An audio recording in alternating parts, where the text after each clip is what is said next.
அமைச்சர் மா சுப்பிரமணியன் கலந்து கொள்ளவிருந்த விழாவில் போக்குவரத்து நெரிசலை சரி செய்து கொண்டிருந்த காவலரை மது போதையில் இருந்த திமுகவினர் கடுமையாக தாக்கியிருக்கும் செய்தி அதிர்ச்சி அளிக்கிறது என்று அண்ணாமலை தெரிவித்துள்ளார். இது தொடர்பாக அவர் வெளியிட்டுள்ள எக்ஸ் பதிவில் காவல்துறையினரை தாக்கும் அளவுக்கு திமுகவினருக்கு எங்கிருந்து துணிச்சல் வந்தது? ஏற்கனவே பெண் காவலர்கள் மீது பாலியல் சீண்டல்கள், தாக்குதல்கள் என தமிழகம் முழுவதும் பார்த்து வருகிறோம். அந்த குற்றங்களில் கடுமையான நடவடிக்கை எடுக்கப்படாமல் காவல்துறையினரின் கண்ணியம் காற்றில் பறக்கவிடப்பட்டதால் காவல்துறையினர் மீது திமுகவின் தாக்குதல் தொடர்கதையாகி இருக்கிறது. தற்போதும் குற்றவாளிகள் மீது நடவடிக்கை எடுக்காமல் அனுப்பி வைத்திருக்கிறார்கள். சட்டம் ஒழுங்கு சீர்குலைவுக்கு முக்கிய காரணம் காவல்துறையின் கைகளை கட்டி போட்டிருப்பதே. தற்போது காவல்துறை மீது தொடரும் திமுகவினர் தாக்குதலுக்கு என்ன சொல்ல போகிறார் காவல்துறைக்கு பொறுப்பான முதலமைச்சர் ஸ்டாலின் என்று அண்ணாமலை கேள்வி எழுப்பி உள்ளார். இது தொடர்பான வீடியோ காட்சியையும் அவர் தனது எக்ஸ் பக்கத்தில் பதிவிட்டுள்ளார்.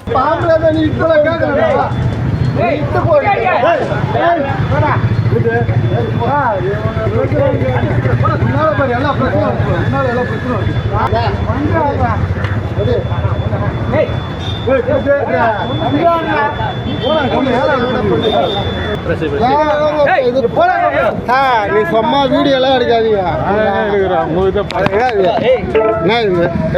கைவிடு